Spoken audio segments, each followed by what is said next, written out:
يا صباح الورد والفل والياسمين على اختي وحبيبتي وصاحبتي اللي بتتابعني. وحشتوني وحشتوني كمان مره، وحشتوني. صباح النشاط، صباح التفاؤل، صباح الامل، صباح كل حاجه حلوه، صباح الخير على عيونكم.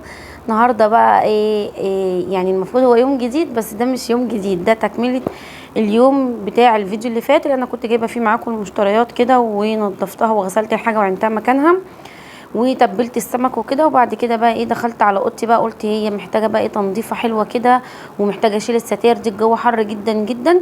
فقلت هشيلها خالص واحط ستاره خفيفه بس كده ايه عشان الهوا بقى، انتوا عارفين يعني الواحد عايز اصلا يعني عايزه اشيل السجاد خالص وارش ميه في الارض واسيبها كده عايمه ميه. بس للاسف انا مش بحب خالص ان انا ابقى سايبه الشقه على البلاط. يعني في ناس كتير قوي تقول لك انا شايله السجاد وشايله كله وسايبه الشقه على البلاط، انا مش بحب كده، بتضايق. ما بعرفش ادوس على الارض كده يعني، مش عارفه، ما بحبش اخلي الشقه على البلاط، يا اما افرش سجاد يا اما افرش مكانها بديل سجاد او حافظات، لكن ما بعرفش ان انا اسيبها كده على البلاط. المهم بقى دخلت كده الاوضه، فتحت الشباك كده وهوتها ورحت شايله الملايه عشان اغيرها. بشيل الملايه وانفض السرير واسيب بقى السرير كده شويه من غير ملايه ولا حاجه عشان المرتبه تتهوى لحد مثلا ما اخلص الاوضه كلها تكون الايه المرتبه اتهوت شويه. مش بحب اشيل ملايه واحط مكانها ملايه على طول، خصوصا في الصيف ده يعني، لا بحب اسيب الايه المرتبه تتهوى شويه. بفتح كده ضرفه من الشباك واسيبها تتهوى. شلت بقى الملايات وشلت الستاير اللي كانت محطوطه، الستاره الخفيفه، وشلت الجنبين القطيفه، ورحت جايبه واحده جديده كده برضو خفيفه خالص اهو زي ما انتم شايفين، رحت حطاها بالشكل ده. والستاير التانية بقى قلت لنغم تشيلها توديها عند الغسال عشان لما اخلص واروح ادخل المطبخ ايه ابدا بقى انا اغسلهم. بغسلهم دوره خفيفه كده خالص يعني، ساعات بغسلهم على ايدي وساعات بغسلهم في الغساله. فانا المره دي يعني قلت لا مش عايزه اغسل على ايدي يعني وكده، فانا ايه رحت حطاهم في الغساله على اخف حاجه اللي هو يعني نص ساعه كده وبيخلصوا، وما بشغلش العصر. فاهمين الغساله بتاعتي الاوتوماتيك اكيد يعني عندهم الاوتوماتيك دي، فاهمين انا بقول ايه. خلصت بقى كده ومسحت الكومود والسرير، وبعد كده رحت فرشه الملايه. غيرت الملايه يعني كده فرشتها، ورحت بقى مسحه الكومود وشفطت الاوضه بالمكنسه. وكان عندي بقى جلاليب بتاعه جوزي كده عايزه تتكوي، فبصراحه يعني ايه هما كانوا 3 جلاليب، انا بجمعهم 4 كده وبوديهم للمكواجي، بياخد 20 جنيه، بيكوم زي الفل. فقلت ايه اما اكويهم انا. وبصراحه ما عجبوش كوي اصلا خالص يعني، طلع الجلابيه برده ما عجبتوش، وراح سايبها وراح واخد واحده غيرها. يعني في جلاليب بتتكوي وبتطلع حلوه وفي جلاليب لا. يعني انا قلت اجرب كده، بس بصراحه اتضايقت يعني، زعلت اللي هو انا كويت الجلابيه وقفت تعبت فيها وكويتها في عز الحر ده. انا عايزه اقول لكم انا مشغله المروحه قدامي وكويتها، وفي الاخر طلعها كده ما عجبتوش. السودا دي مكويه حلو، والتانية برضو اللي هي البيضه دي حلوه، لكن تالت واحده خالص عملتها اللي هي لونها الزيتي دي، هي دي اللي ما عجبتوش. وقال لي لا لسه برضو مكسره وسابها. سابها بقى ما عجبتوش. فانا يعني ايه انا واقفه بكوي فيها وبتعب، وبعد كده جيت كوي ما عجبتوش. فالمهم قلت خلاص يعني بعد كده هجمعهم بقى زي ما انا واوديهم بقى للمكواج يعني. 5 جنيه مش حاجه وبتتكوي حلوه، احسن ما احنا نقف في الحر بقى ده وكده يعني. فخلصتهم بقى كده وهو زي ما انتم شايفين يعني. انا حاطه الفرشه دي على ترابيزه المكوى علشان خاطر المكوى الترابيزه بتاع المكوى عليها قماشه كده بتتلسع، يعني بتتلسع مني. حتى انتوا هتشوفوها قبل ما كنت بحط الفرشه كانت فيها كذا لسعه كده، القماشه بتاعتها اللي متغطيه بيها سموكن، فبتتلسع على طول. الله اكبر الله اعظم والعظمه لله، العصر بيأذن. المهم بقى كوتهم كده وخلصتهم. وكان في عندي برضو بلوزه بتاعتي كوتها، وكان في البلوروز جينز بتاع بنتي برضو رحت كوياه. المهم ايه يعني انا قلت هاكل الجلاليب بتاعته بس ايه يعني حطيتهم، فروحت جايبه بقى كل اللي عايز يتكوي. هو كده انت تبقى قاعده كسلانه، ما تقول انا هقوم اعمل كذا هقوم اعمل كذا وانت قاعده مش تقومي تعملي حاجه. لكن مثلا تقومي انا هعمل كذا، تبصي تلاقي الحاجه جابت بعضها. يعني انا كنت قايمه هاكل الجلابيتين بتوعه بس بطبقهم بقى عفوا. طبقتهم بقى كده تطبيقة المكوى زي ما انتم شايفينها. ودي بقى تالت جلابيه واخر جلابيه لي دي بقى اللي هي ايه ما عجبتوش يعني، هي كانت مكسره قوي فعلا، مش عارفه ليه، ممكن يكون عشان انا كنت مشغله درجه الحراره بتاعه الغساله، فهي كانت مكرمشه قوي. والقماشه بتاعتها مش من نوع يعني، في جلاليب لما بتيجي تنشريها في جلاليب او يعني في اقمشه كتير بتنفضيها كده بتلاقيها اتفردت كده على الحبل وبتيجي تلمها تلاقيها كانها مكويه. دي لا، مهما انفض فيها كده ما بتتفردش خالص. ولمتها نفس يعني نفس ما انا نشرتها مكسره برضو، فخدت بقى ايه معايا وقت. والمهم وبعد يعني ده كله برضو ما عجبتوش وسابها وقال لي لا. فانا قلت خلاص اخليهم بقى لما بغسل الجلاليب التانية والجلاليب التانية اللي هيلبسها، يعني بحوشهم كده زي ما قلت لكم، يبقوا 3 4 جلاليب كده، واودي ال4 جلاليب وياخد عليهم 20 جنيه وخلاص، والدنيا تبقى زي الفل يعني. بصوا هي من فوق مكويه وحلو، بطبقها تطبيقه المكوه كمان جميله، بس من تحت بقى من عند الديل كده من عند الركبه ما عجبتوش، وهي فعلا كانت مكسره فعلا. فانا قلت خلاص بقى زي ما انا يعني خلي الراجل يرزق بقى ونودهم له، ومش مشكله بقى، يلا ايه ربنا يعوض عليا بقى. وقفتي في الحر دي خلصت بقى وجبت البلوروز جينز اهو. بعد ما خلصت المكوه خالص دخلت بقى على المطبخ، يعني عينت الترابيزه بتاع المكوه وسبت المكوه كده بقى ما بتبرد خالص بروح عينها في الضرفه. لازم انا اسيبها تبرد خالص عشان ما تلسعش او ما تحرقش اي حاجه في قلب الضرفه. هنا بقى حاجه السلطه كنت جايباها معاكم في المشتريات بتاع الفيديو اللي فات لما جبت معاكم السمك وكده. قعدت بقى قدام الشاشه كده عملت السلطه خرطتها، وبعد كده قمت بقى قليت السمك. مش عارفه المقطع ده والله انا مصوراه بس عماله ادور عليه مش لاقيه، معرفش تاه مني راح فين. بعمل السمك هو كان متبل، تبلته معاكم الفيديو اللي فات زي ما انتم شفتوا، غسلته ونضفته وخليته فله قشطه كده، ورحت متبلاه وبسيبه بقى في التتبيله لحد بقى ما روقت اوضتي وخلصت ده كله وكويت زي ما انتم شفتوا. ودخلت بقى على المطبخ كده تبلت السمك بالدقيق وعملت الرز وحطيت هنا على الرز كركم. معلش بقى الفيديو بيجري كده بس يعني عشان ما اطولش عليكم، وكمان والله المقطع مش عم ادور عليه مش عارفه راح فين. المهم بتبل انا السمك بقى، احنا عملنا حطيته اهو واتغدينا. قبل ما نتغدى دخلت اخدت شاور غيرت هدومي، وبعد كده بقى ايه جوزي جه فقعدنا بقى اتغدينا كلنا كده. كانت الساعه تقريبا 6 كده قبل المغرب بحوالي ساعه. خلصنا غدا بقى ودخلت اغسل مواعين. عايزه اقول لكم السمك وانا بتبله بدقيق ونشا، يعني ببدره كده. السمك بنعمله في الدقيق كده، فانا بحط مع الدقيق نشا، يعني بحط نص كميه الدقيق نشا. لو احط كوبايه دقيق معاها نص كوبايه نشا، فطبعا السمك هنا ما كانش كتير، فانا حطيت نص كوبايه دقيق وربع كوبايه نشا، وعليهم معلقه صغيره مليانه من بهارات السمك، وبتبلها بيها بتبقى طعمها حلو جدا. بتفرق قوي قوي قوي يا بنات، وجربوها. يعني ما تحطيش الدقيق بس كده وهو دقيق ابيض كده، لا تبلي الدقيق كمان دقيق ونشا وتبلته ببهارات السمك، ورحت حاطه كمان عليه معلقه سمسم. زي ما انتم شفتوا السمك كده كان عليه سمسم، كان حلو جدا. فعايزه اقول لكم بجد والله كان طعمه حلو جدا جدا. وانا بقلي وخلصت قال لي جوزي جه كان مفكرني عامله بانيه من كتر الريحه الحلوه، والسمك والبهارات اللي انا كنت حطاها دي كانت يعني طعمها حلو قوي، مخليه ريحه جميله قوي، ما فيش اي ريحه زفره خالص. المهم بقى عملت الرز، بعمل بصلايه كده برده صغيره رفيعه وبعملها بزيت السمك.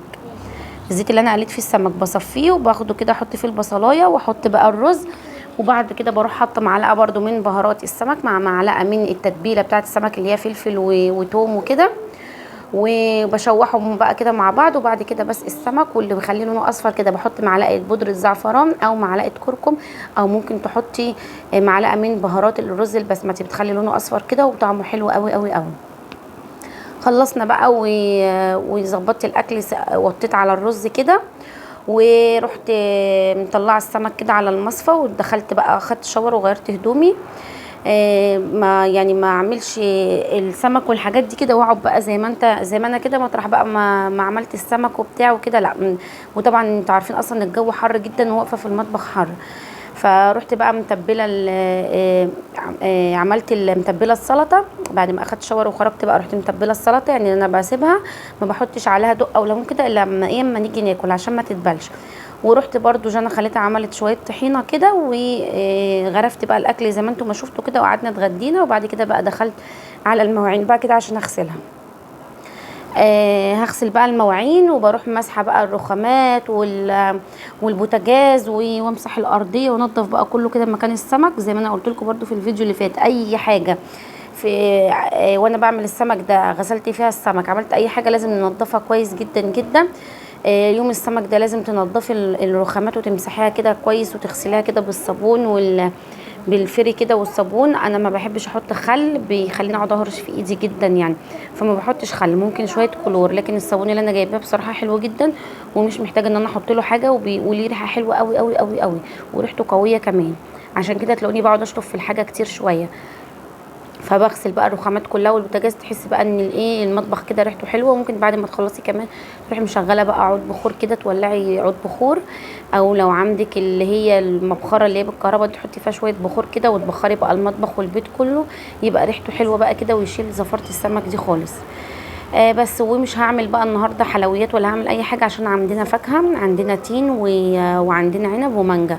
فالحاجات دي ما بيكون احنا عندنا فاكهه كده او جايبين فاكهه، ما بعملش بقى ايه حاجه حلوه. غسلت بقى المواعين كلها كده زي ما انتم شايفين.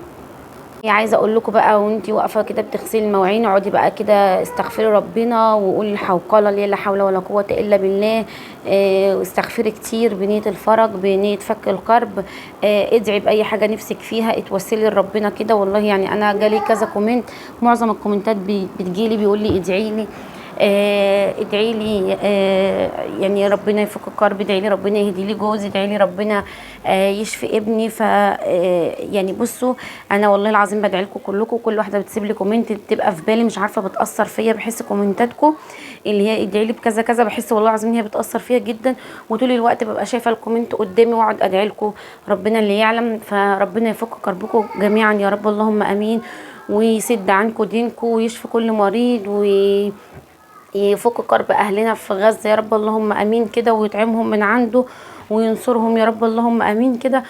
ويعطي كل واحد كل ما بيتمناه، ويرزق كل مشتاق الذريه الصالحه يا رب، اللهم امين. ادعي ربنا كده وتوسلي له، ادعي له كده كأن في شخص انت بتتوسلي اليه انه يعمل لك الحاجه دي. والله العظيم صدقيني وحياه ربنا، ربنا حنين قوي قوي قوي قوي.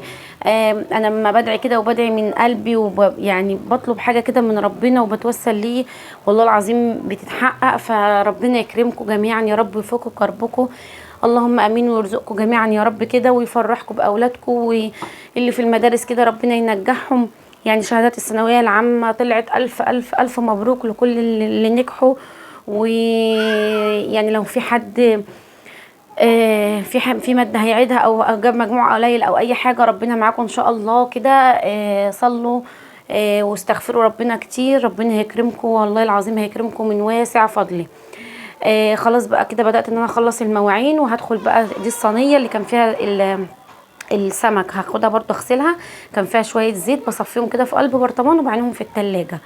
تمام. بعد كده بقى بروح غسله البوتاجاز واخلص، وبروح برضو مغيره الجلابيه دي اللي انا غسلت معاكم فيها المواعين. طبعا انت بقى كست بيت، انت خلاص خلصتي وخدتي شاور، عملتي اكلك وخلصتي واخدتي شاور، خلاص بقى بتشمري كمك ماشي، وبتغسلي المواعين، تلبسي المريله بتاعه المواعين. طبعا الجلابيه مش هتتبهدل خالص، وانت مشمره كمك فمش هتتبهدل.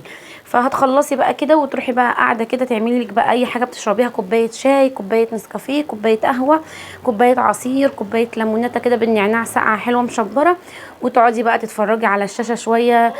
تعملي حاجه بتحبيها، تخيطي حاجه، تعملي حاجه كده وانت قاعده قدام الشاشه، تقعدي مع اولادك. تمام. لكن انا هغير الجلابيه برضه، عشان انا طبعا في التصوير ما ينفعش ان انا اشمر، فطبعا كم الجلابيه اتبل خالص. فطبعا هخلص واروح بقى ايه مغيره الجلابيه، واقعد بقى ايه زي ما انتوا عارفين كده، اقعد بقى شويه كده قدام الشاشه، اهدى شويه كده. طبعا زي ما قلت لكم قبل كده، جوزي بياخد يعني فتره نقاهه، يعني ايه اللي هو يعني بريك، يعني ليه ساعه كده بريك، بيجي يتغدى وبينزل لشغله تاني. فطبعا هو بيتغدى وبينزل لشغله، بعمل له حاجه يشربها. بعد ما بينزل الشغل ببدا بقى نغسل مواعيني وكده واخلص، واقعد بقى مثلا ولادي بيقعدوا يكتبوا يرسموا، يقعدوا على الكمبيوتر يلعبوا شويه، ينزلوا يروحوا عند تيتا، يقعدوا مع اصحابهم شويه مثلا في الحوش تحت في وسط البيت كده في الحوش، يعني فاهمين. وانا بقعد بقى ايه، لو عندي حاجه اخيطها بجيبها اخيطها، في حاجه عايزه تعمل بعملها. بقعد بقى مثلا خلصت اهو، قعدت اسجل لكم بقى الفيديو اللي انا صورته لكم كده بالنهار. بنشوف بقى ورانا ايه، هننزل مثلا تروحي عند والدتك شويه، عند اختك تتفسحي شويه، يعني تخرجي تشمي هوا كده، فتبقي ايه سايبه المطبخ نظيف والدنيا نظيفه كده وزي الفل. ده كان الفيديو بتاعنا النهارده، يا رب يكون عجبكم. بحاول ان انا ما اتاخرش عليكم، بس والله الجو حر جدا جدا. يعني انا بعمل الحاجات دي وانا بصوا لابسه الجلابيه وحرانه طبعا. في حاجات كده بيبقى الجو حر خالص، فبتبقي مش طايقه ان هو انت عايزه تلبسي حاجه خفيفه وتشوفي شغل بيتك. بس الحمد لله يعني ايه، ربنا يقدرنا كده ويقوينا على شغل بيتنا، وربنا يأجرنا من حر النار يا رب، اللهم امين. خلصت بقى كده ورحت ماسحه المطبخ، وبقى المطبخ معايا زي الفل اهو زي ما انتم شايفين. وشلت المشايه اللي انا كنت حطاها، اللي اصلا شلتها خالص، يعني حطيتها في الحمام عشان هبقى اغسلها، ومسحت الارضيه ولمعت الرخامات، وبقى المطبخ زي الفل كده. فدي كنت شايلاها حطيتها يعني من باب التغيير، بشيلها شويه وبحطها شويه. تمام. وكنا هعمل سمك او حاجات من دي برضو ايه بشيلها. بس كده ده كان الفيديو بتاعنا النهارده. ما تنسوش بقى تصلوا على النبي في الكومنتات وتقولي رايكم، والسلام عليكم ورحمه الله وبركاته.